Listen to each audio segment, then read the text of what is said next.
It is a true pleasure to welcome you to Ethiopia. Today, we have decided to elevate our relationship from historic relationship to strategic relationship between Ethiopia and India. Our two countries share over thousands of years of connection through trade, diplomacy, education, culture, and even in our food and traditions. These ties continue to shape a deep friendship, collaboration, and mutual respect between our people. We also appreciate your consistent message that Africa's priorities must lead the partnership. These kinds of dignified, respectful message for Africa is very important, Mr. Prime Minister. Keep pushing. That is the type of message we're expecting from all our trusted friends. This aligns fully with Ethiopia's development paths and African-owned, African-led, and African-defined.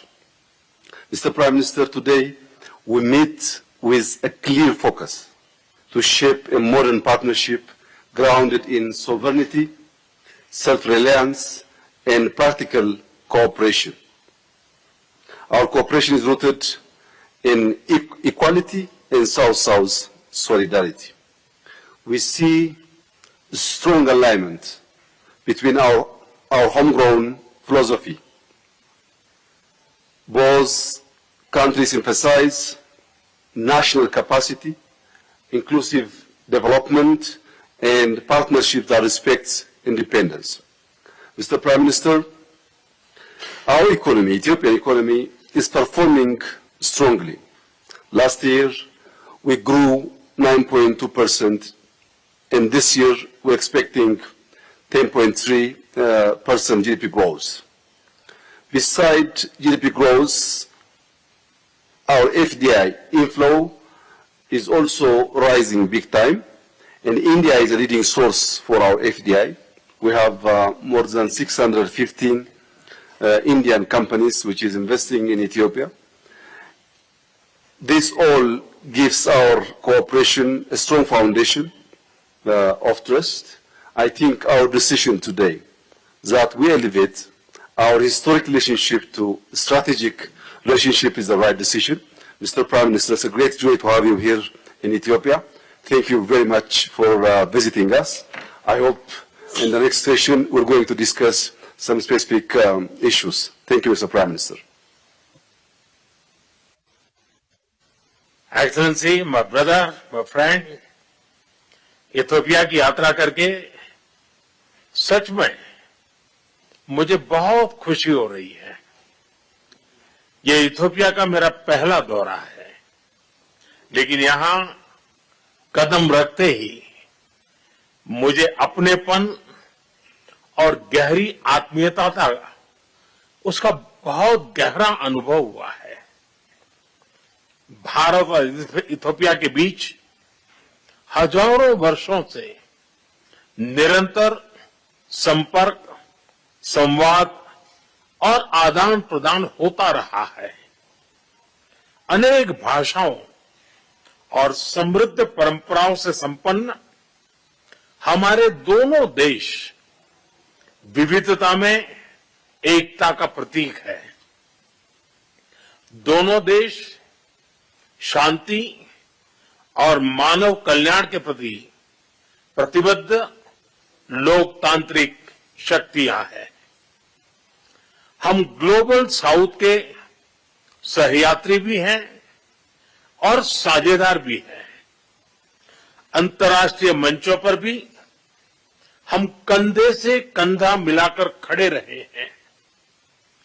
African union का मुख्यालय Ethiopia में होना Ethiopia को अफ्रीकी diplomacy का meeting point बनाता है।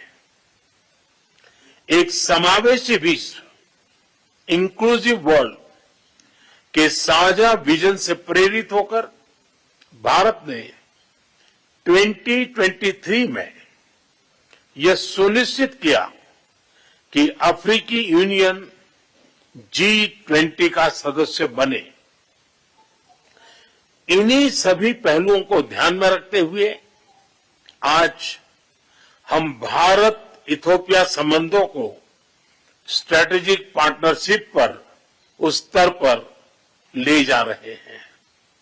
यह कदम हमारे संबंधों को नई ऊर्जा, नई गति और नई गहराई प्रदान करेगा।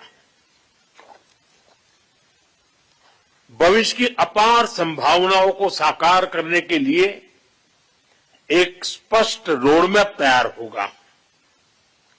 आज हमें हमारे सहयोग के प्रमुख आयामों जैसे economy, innovation, technology, defence, health, capacity building और मल्टीलेटरल कोऑपरेशन पर विचार विमर्श करने का मौका मिला। मुझे खुशी है कि आज हमने भारत में इथियोपिया के लिए स्टूडेंट स्कॉलरशिप को डबल करने का निर्णय लिया है। एक्सेलेंसी, पहलगाम आतंकी हमले पर आपकी संवेदनाओं और आतंकवाद के विरुद्ध हमारी लड़ाई में आपके समर्थन के लिए आपका बहुत बहुत आभार। और आतंकवाद के खिलाफ हमारी लड़ाई में मित्र देशों का साथ होना ये बहुत ही मायने रखता है। एक बार फिर मैं आपका, मेरा और मेरे डेलीगेशन का इतना भव्य स्वागत करने के लिए हृदय से बहुत बहुत आभार व्यक्त करता हूं।